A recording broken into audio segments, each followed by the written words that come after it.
Jeudi 15 mars, un premier volet de l'affaire qui entourait l'héritage de Johnny Hallyday va se jouer.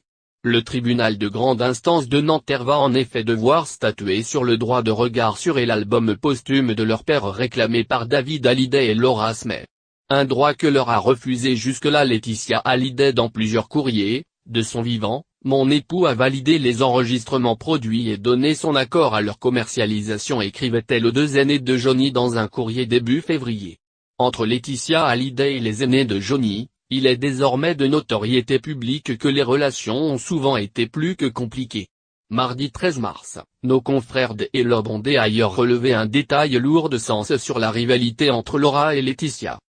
Un fan invétéré du taulier a en effet signalé au magazine que Johnny Hallyday n'avait jamais plus chanté son titre Laura, écrit en hommage à sa fille, après sa rencontre avec Laetitia, la chanson Laura. Eh bien Johnny ne l'a plus chanté en concert depuis très longtemps. La dernière fois c'était en 1993 au Parc des Princes, assure celui-ci. Et il a raison.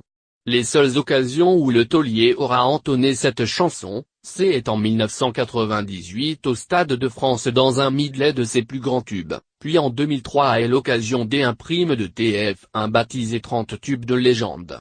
Pourtant, comme il l'avait signalé début décembre un sondage pour BFM TV, Laura était le 5e titre préféré des Français derrière Je te promets, Marie, Le pénitencier et Que je t'aime.